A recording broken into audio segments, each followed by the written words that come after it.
everybody. This is Gaynor Meilke, and this is Moving the Needle, which is digital transformation for the accounting profession.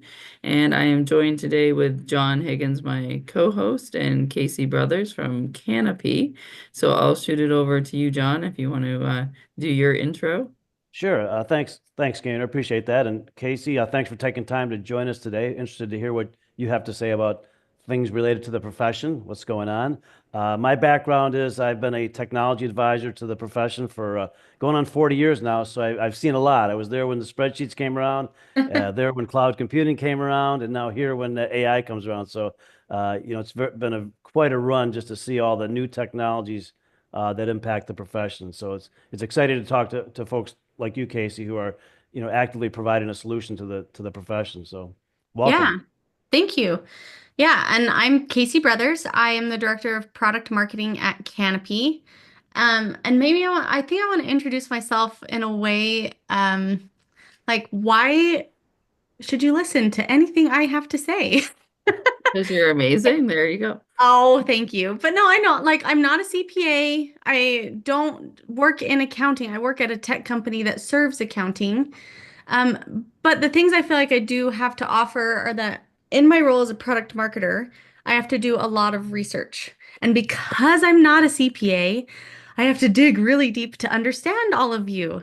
And I read a lot of Reddit boards and I look at the market landscape, including our competition and um, trade publications. So I read a lot. And then I coordinate a lot with our product team to understand what they're building and the pains that they're trying to solve for our customers. But then also just as a person and my skill set within my job, I personally am rather operationally and process driven, which Mm. I see as something that is either there or not there sometimes for accountants, but is something that all accountants can benefit from is seeing how to standardize operations, refine those processes, automate as much as possible. So I hope with that background, that I have some wonderful things to offer today.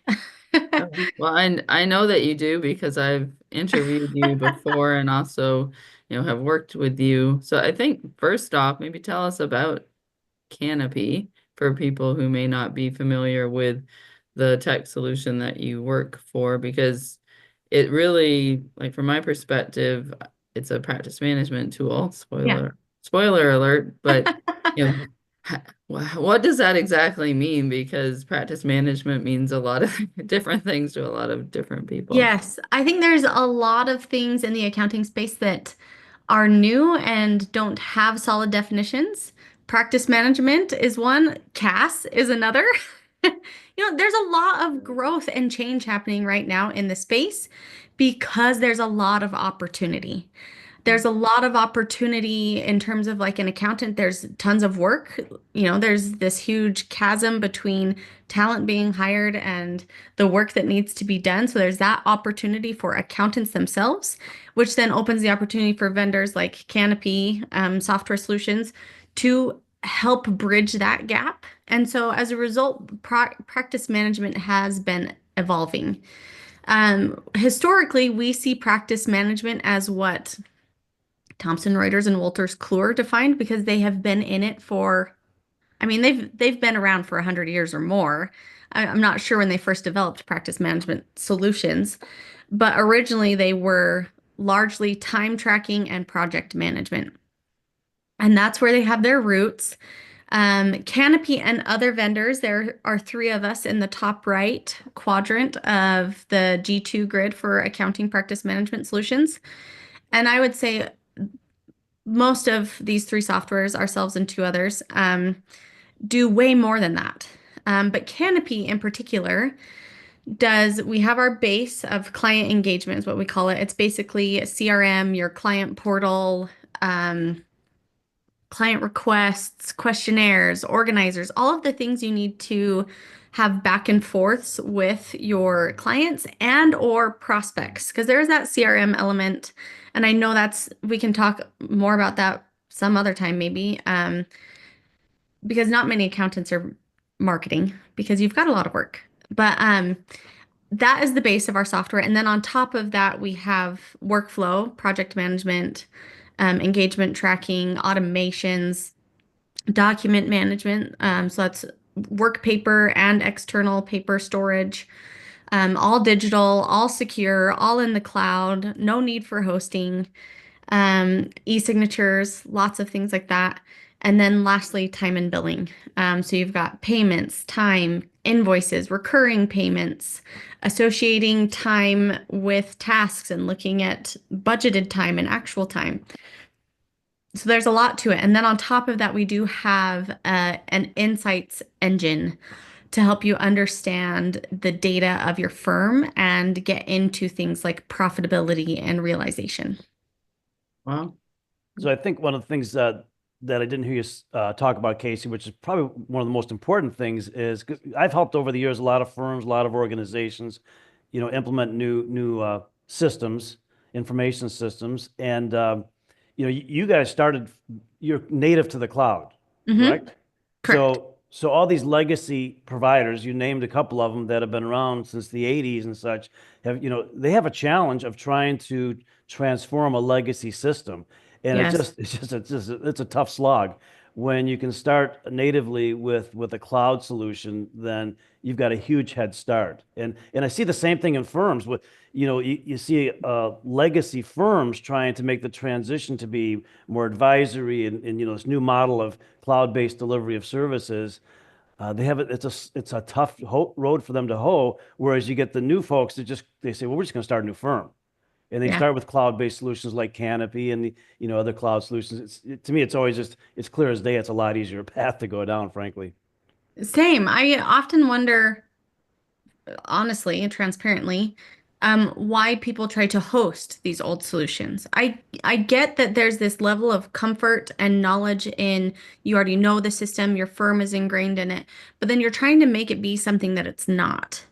Um, and there you're trying to capture those benefits of cloud-based software.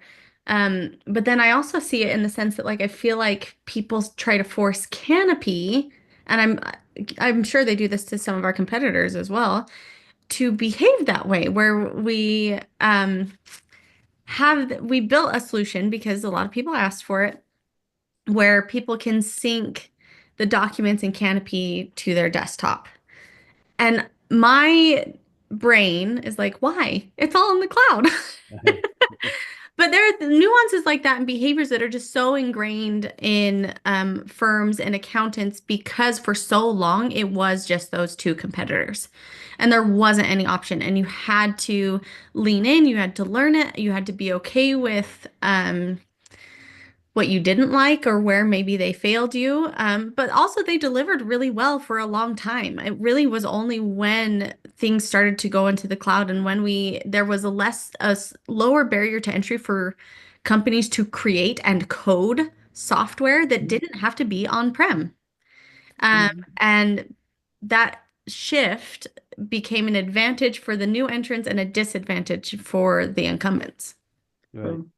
Yeah, and I think that advantage disadvantage piece is something that's becoming very real for firms, like no matter how established they are, because the legacy systems are also kind of like dependent on you using the whole suite of their products. And that also can be limiting too, right? You're Yes. kind of like in Yeah. a lockbox based on your software and your tech. And if it doesn't serve like the needs of evolving clients and like evolving services that you need to provide, then it's great that that tech works for you right Yeah. now, but it's not really bringing your firm to the next level into the future either. At least that's my Yeah. opinion. And Yeah, and to add to that, I find that accountants often misuse the word integration because the word integration has been used for a while for some of these older providers. I'm going to use Practice Yes and UltraTax as an example. It's one of the most common ones I hear about where they're integrated. And I'm just like, but that's not a true integration and this has been probably the one of the hardest things for me to understand because Practice Yes is an on-prem software and I can't get a free trial. and I can't dig in and see what it looks like.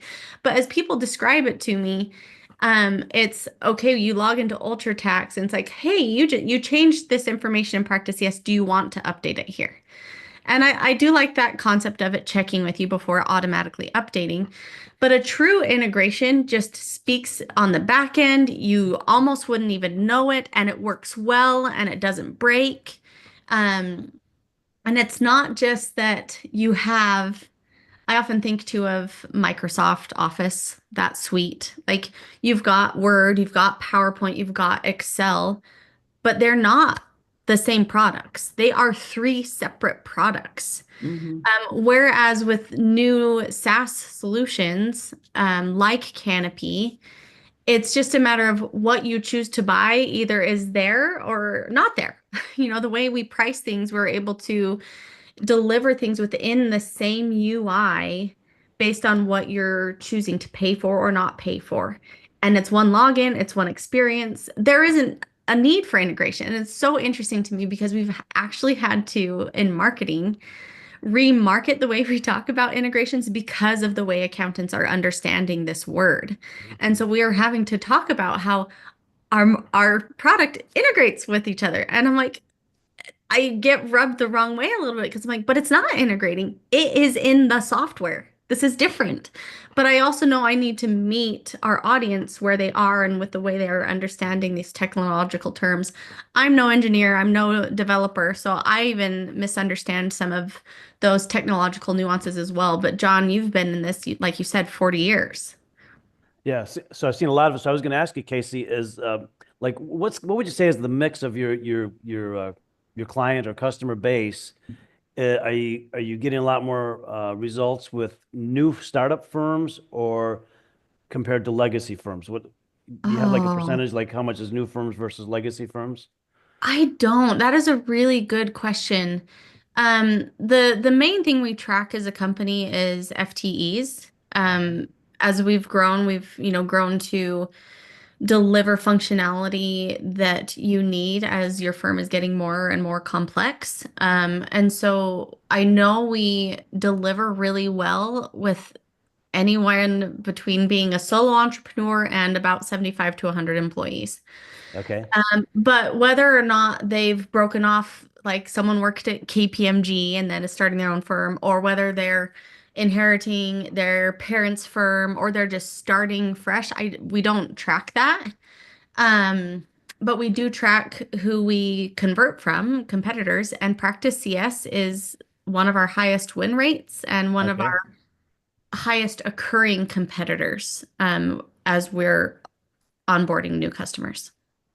Well, so tell us a little bit too, Casey, just about like digging into the some of the nuances of the software. Because with Canopy, I know one of the sort of the drivers of what you've been trying to do on the technology side is bring more AI into the solution so that I think the benefit of this, and again, it kind of goes to your point of having things baked into a solution, is that you're incorporating AI in a way that firms can feel more comfortable using it without, trying to home grow like Yeah. advisory insights using like even, the chat GPT for accounting firms. What is it, Yeah. John? You have to remind me of the name. It's CPA, chat CPA or something like that. Isn't there a Like, well, there's ChatGPT, there's Tax GPT for tax tax practitioners. GPT? Yeah. But isn't there like a CPA GPT too? There could be. I'm not aware of one specifically named that, but it wouldn't surprise me if there is one. Yeah. The So I top Yeah, of I my, mean, things are popping up every day. And just as you said, tax GPT, I mean, in my quick Google search, I found another thing. There are companies popping up all the time now, that are, I don't want to say AI first, but they are. They've been built with AI from day one, right.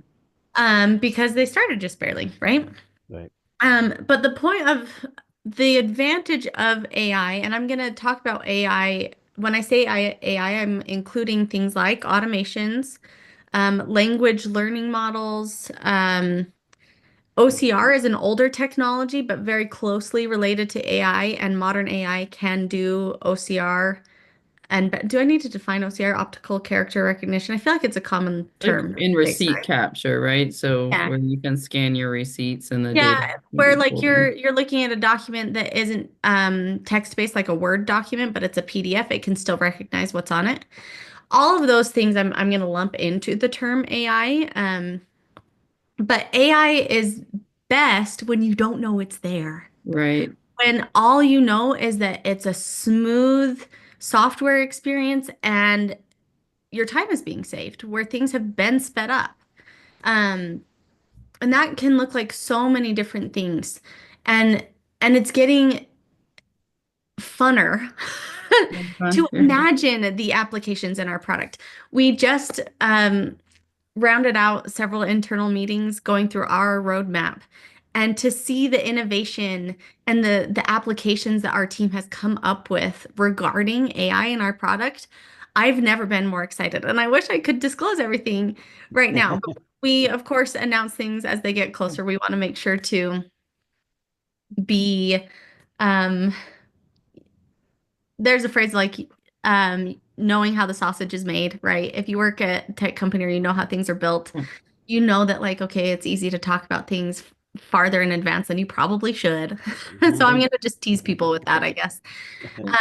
But there are a lot of exciting things coming at Canopy with AI. And, in that regard, there probably is and probably should be at least a lot of exciting things coming from any vendor in the space. And if there isn't AI announcements coming to the vendor that you are utilizing, that should be a signal to evaluate. And the thing that I've learned a lot recently is that it's not uncommon that firms have gone a long time since evaluating tech. Mm, And it's a process. I've had to vet softwares for certain solutions for my position, and it's not my favorite part of my job. I feel like it slows me down and it takes time, and then I'm trying to keep straight who does what. But we've actually built a rubric for evaluating practice management that you can utilize that kind of will hopefully make that process a little less daunting. But if you haven't looked at tech in the last 5 years, you should. I would, Whether you're planning on changing or not, you should at least look and educate yourself. there's one thing I wanted to kind of drill back on the AI. The reason why I brought up just baking it into the solution and why that's an advantage. Especially, I mean, there was just an article, I think it was in Accounting Today, maybe it was last week. They were talking about, advisory and AI and like how, firms are really like digging into that. And I think one of the things that has always caught my attention about Canopy in particular was the insights tool where you can like and it's the information within Canopy on your customers that then you can use AI to get those advisory Yes. insights. And I feel like that type of integration of AI into a tool is much more trustworthy than just trying to use some external tool and kind of I hate to use the word jerry rigging, but that's what comes to mind, trying to like figure it out yourself, especially as we're just learning like what AI can do and it's not as reliable. So I think like that's a great use case of how like a practice management solution brings everything home. So it's like you're uploading your documents. You can see where your team's working. Then you can see like the results of all of this work then brings you to the insights that you can get. And so, I don't know, and maybe you know this, Casey, like what percentage of firms even have a practice management solution in place. Oh, that would be a very interesting question. I wonder if AICPA, I mean, they're the first Might ones know I that. think of if they've done a study, right? Just because of they have such a large audience and they're not vendors, they're just a trade publication. That I might go search that after this conversation. Yeah, I think it comes Um, back to how do you define practice management? Because yes, every firm has some components of practice management. Because, yes. like I said, they got to get the bills out the door, they got to collect the cash. Most of them still track time. if it's a sole practitioner, he or she may be doing that in Excel. But there's a Yeah. lot of them that use Excel as their primary tool for that, and that's where they need to, I think, understand the opportunity to use a tool that's built for the purpose already and has the structure to Yeah. I mean, enter we the actually, information, and get the results back. yes. We actually had a deal come through just yesterday, which a big one for what, March 27th that all shook us because we're like, it's almost time for it's tax season. Anyway, uh, a 50-person firm that was coming from no software. Now, I don't know entirely what that means. That could mean that there were still Excel spreadsheets, maybe a email provider, and they're trying to use email as a CRM, quote unquote, right? Mhm. There's still jerry-rigging some components of something together to accomplish what it is that they're trying to accomplish.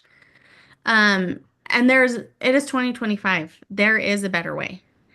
Evaluating what are your biggest pains as a firm first before even looking at solutions will always help guide you best because there are lots of solutions out there, whether it's a all-in-one practice management solution or if you like the best of breed situation or some sort of mix and match of everything. And you can't boil the ocean. You've got to start somewhere. Um, but just back to your point, Gaynor, about AI and insights.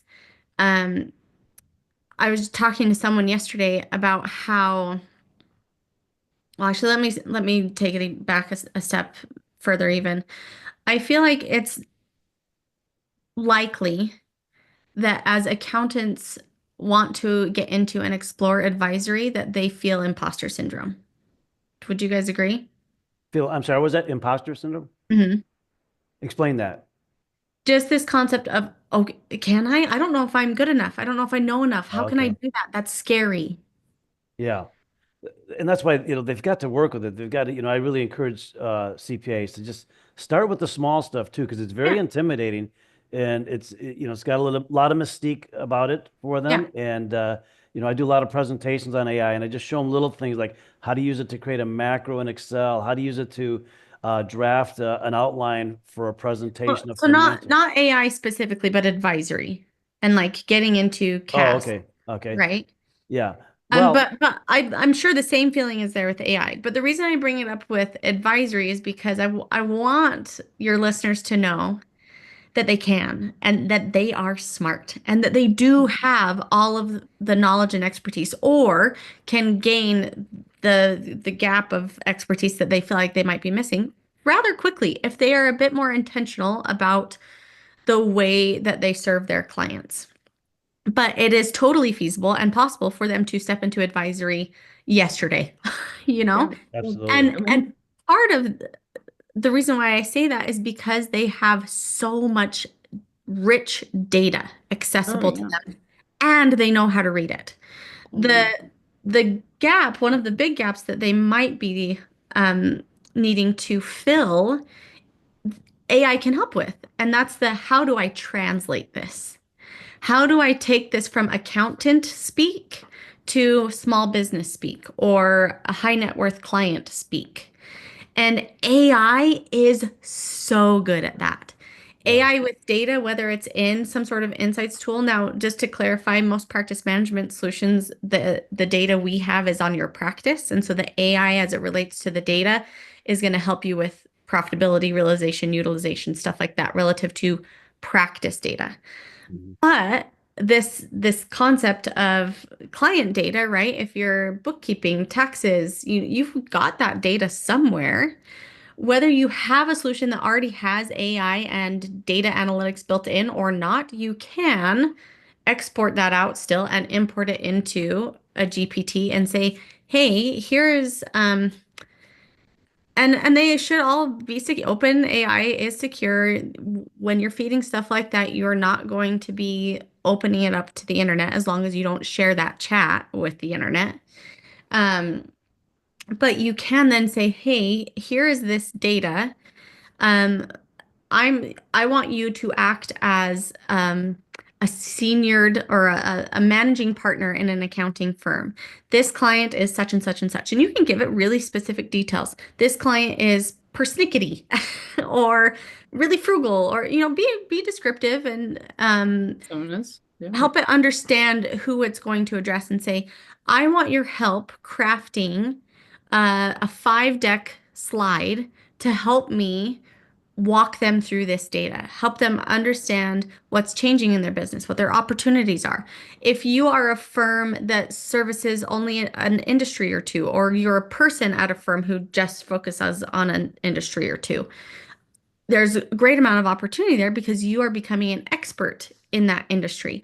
You can then engage with the AI and saying, hey, I know this and that about the industry. The thing with chatting with a GPT like that is you have to limit its creativity. You have to tell it where to focus. You have to put the rails up on the bowling lane, or else the Well, ball's just going to bounce around everywhere. that's interesting you said that because what was running through my mind is exactly that is when you think about the most firms have like specific client profiles, whether they realize it or not. Mm, If you're doing high net worth, S corp tax returns, that's like yeah. one type of client. If you're in the dental industry, serving dentists, that's another. There are like I would think a set number of like scenarios that you're looking at, like when you see somebody's balance sheet and this is this number for what, like what does that mean based on like the type of client? You could Yeah. probably do some of those chats like once and then like really have like a good once or twice and like have a good script that you could Yeah. follow and then like plug in what you're seeing because they know what it means. I mean, that's like the superpower because I mean, I would look at that and go, I don't know, but you tell me, right? That's why we use accountants. Um, Yeah.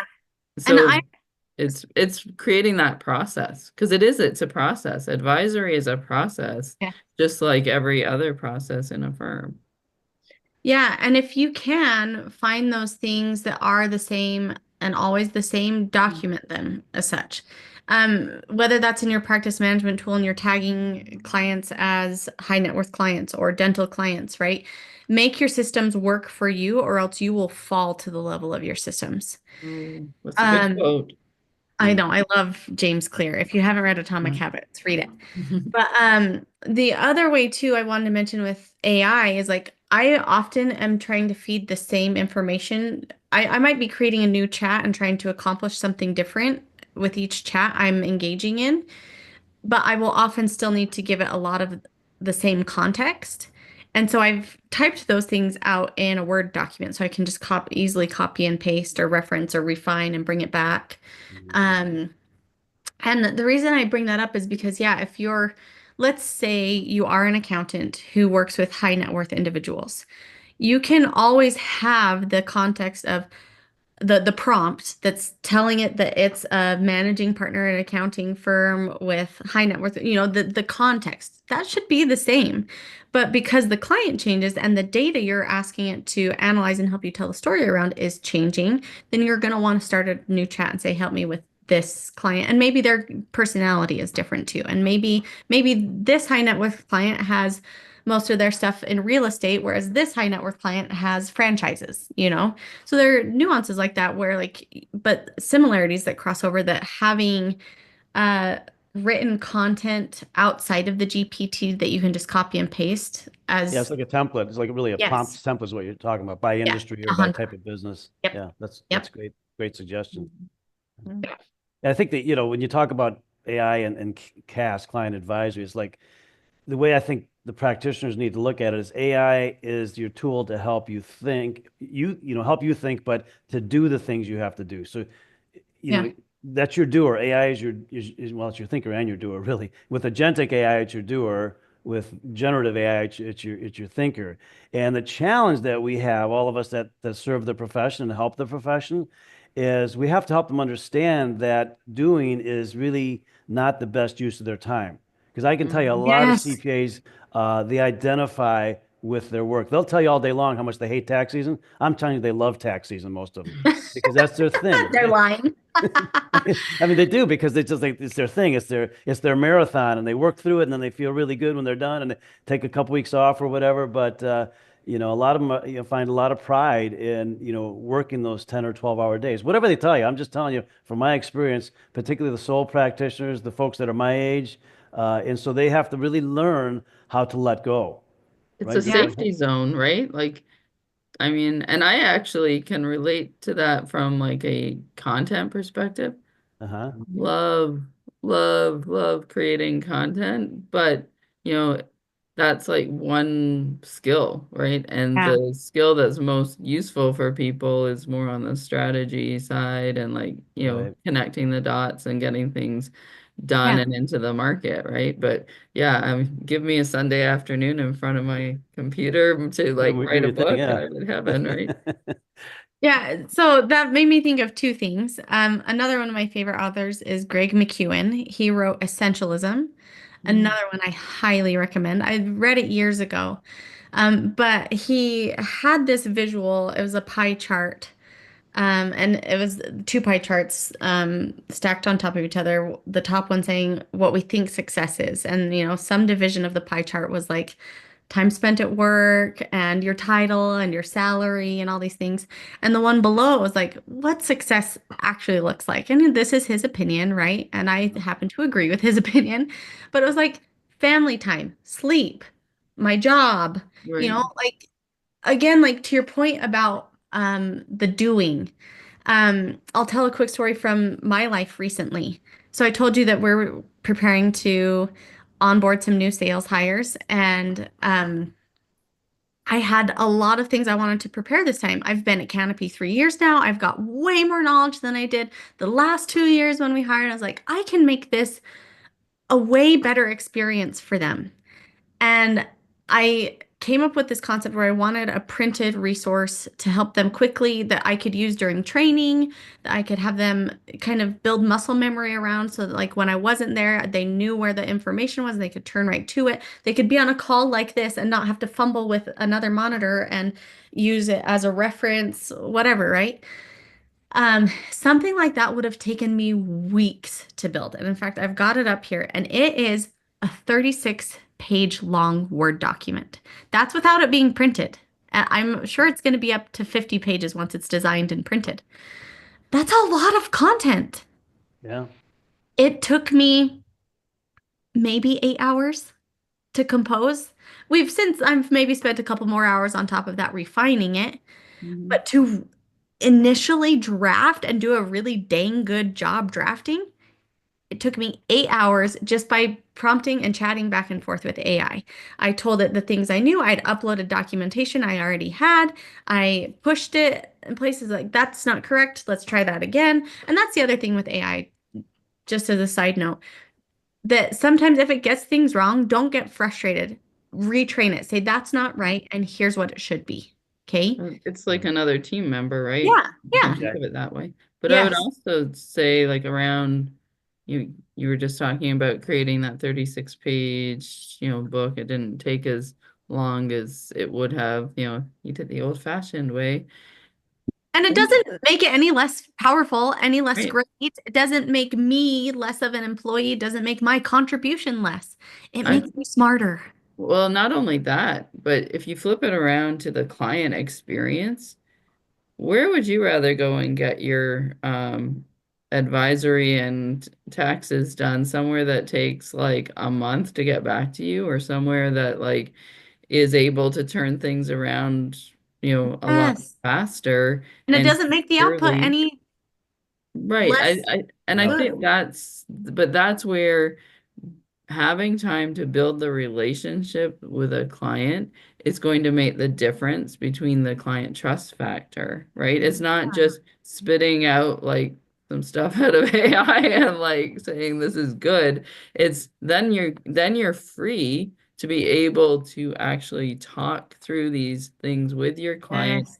answer their questions because you're not like sucked in to the 20-hour days during tax season and beyond, right? Like that's Yes. that's what the sweet spot is, and it's taking a little bit more time, once with this, if people are in tax season now, because it's the end of March, after tax season, it's like if you spend a little bit of time working on the AI advisory piece next tax season and the automation, you're gonna love your life a lot more, Yeah, I next even think year. of bookkeeping, right? Bookkeeping has those ebbs and flows, but on a tighter time frame. Mhm. I remember even asking someone recently because I've been trying to learn more about bookkeeping recently. I was like, "Oh my gosh, when can bookkeepers take time off? Because this is a monthly thing. This isn't an annual thing where Right. like you've got a busy season at the front end of a year. This is Mhm. something you've got to finish every month." Um, And and the beauty of it is that you can automate a lot. yes. Yeah. Yes, and you can, as a result, take time off and you can be less stressed and you can be with your family. And though like it so it's funny to me, I'm glad to hear from you, John, that accountants love the doing and but I my heart aches for them too though, because I'm like, but you don't have to. There is a better way. You can go home and be home for dinner. You Right. can go home and see your children before they go to bed. You can have a baby in March. I've heard of accountants planning their pregnancies. Oh yeah, Yeah. Oh, yeah. completely. Yeah. Yeah, Yeah. You well, know, there's a lot of energy energy and resources in the profession on this, the whole CPA pipeline and the shortage of new CPAs, yes. Uh-huh. which is good. It's noble and all that, but that's not, in my opinion, that's not the problem or the Yeah. challenge. The challenge is the people that are already in the profession helping to retool them to Yes. work in this AI world. Otherwise, there will be no profession because it won't Yeah. be Yes. needed. Yeah. I really believe that, and so we have to teach them how to be, more advisory. And that term is so overused, so I kind of hate using it myself. But to be the thinker and help their clients Yeah. understand. And I think there's great opportunity. I think on one hand, the CPA value is going to go up tremendously with AI for those Yeah. that can do that because the clients are going to say, John, I need to know what you think, even Yeah. though all my thinking came from AI. What do you think about it? Right. Well, That's yeah, very but true. because you have the knowledge and expertise to say whether or not the AI is right or not. Right. Sure, I can go and plug all my stuff into AI and hope it tells me what I need to do with my taxes. I don't have any small businesses, but I guess I could do that too of like, hey, how could I run my business better? But I've seen, like I said, I've seen AI dump out incorrect things. And again, like I said, I Sure. had to retrain it. As someone who doesn't have the knowledge that an accountant has, it is still valuable for me to go to an accountant. Right. Now, I don't care if they're becoming more efficient or not. They're still providing me with the same value, right? I'm paying Yeah. for the value. I'm not paying for your hours. I'm not paying for your tools necessarily, but your hours and tools contribute to the value you provide me. And if you can save money on both of those things, then that's better for you. Mhm. Well, that's Ron Baker's mantra. I don't know if you ever had Mm. opportunity to listen to Ron Baker. He's been Yeah. preaching that for as long as I can remember. Yeah. It's all about the value, not the effort. Yeah, Yeah. I actually, by Kismet, I had been at Canopy a month or two and I went to Scaling New Heights, and he was the only session I went to attend. And Uh-huh. I'm sitting there like, kind of like clapping to myself in my head, like, I mean, you're talking about stuff that I know in my industry. So I was really surprised and have been in the 3 years since that it is still a drum he's beating that I feel like people are like s- cautiously approaching. And I'm like, this is Yeah. so interesting to me because this is my life in tech. Well, Like these are Uh-huh. principles from tech companies. and I think that's also something that I try to get accountants to think about too, is don't just focus on your accounting world, right? Like pull in best practices from Yeah. other Yes. businesses because your firm is a business. It's not accounting. Accounting Yeah. is the service that you deliver, but you're running a business. So maybe there's things from Amazon, like the client experience that you want to look at. And there's, things, how can you make your firm special? Like, they used to do at Starbucks, Yeah.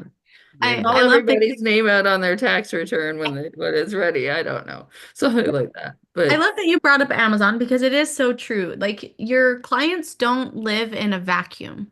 They live in this world where yes. they do order things from Amazon Prime or they go on to DoorDash or they pre-order their Starbucks so that they can just walk in and grab it and they don't have to go through drive-through or whatever.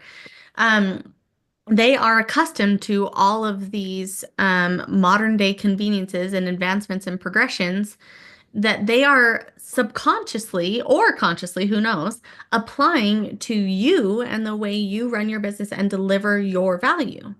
Um, Amazon is a really great one because I feel like with Prime, people got so used to 2-day delivery and free shipping that, okay, how many times do you, I'll make an order or something like, oh, I'm not getting free shipping. I'm not going to buy it then. Or, oh, I'm $1 away from free shipping. Oh, I'll go find another thing to get Yeah. free shipping. Why? Why am I spending 20 more dollars to Yeah. save 7? You've You been know? trained by Amazon, and All right. Yes. and I Yes.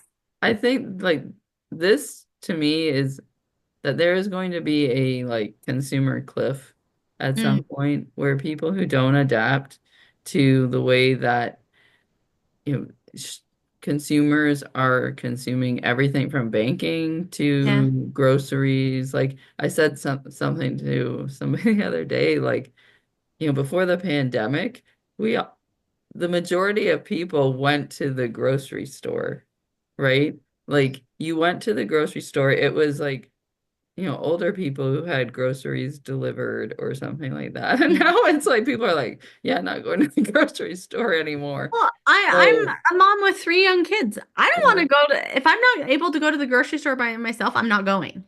And yeah, so, yeah, I do pickup and I've loved that. And so it's like you think too of like applying that to an accounting firm. If I don't have to go drop off paper, I'm a busy working mom. That's not going to happen. But yeah, man, if I can just pull out my mobile device, which is a fifth appendage, these things are with all of us constantly. We are all going to have a tumor in our hip or something in 20 years. But it's there. And I want to say every practice management solution or every client portal should offer this because this is like table stakes technology of just being able to scan a document and have it turn into a PDF.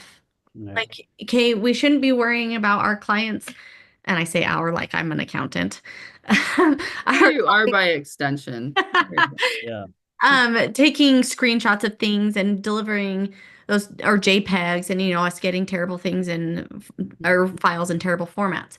There's technology today that really is table stakes that they will appreciate that they're experiencing in other industries, other lanes that like once you apply it to your firm, they're gonna be like, oh, you've given me Right. such a great client experience. And the thing we know about great client experiences is that those clients become sticky.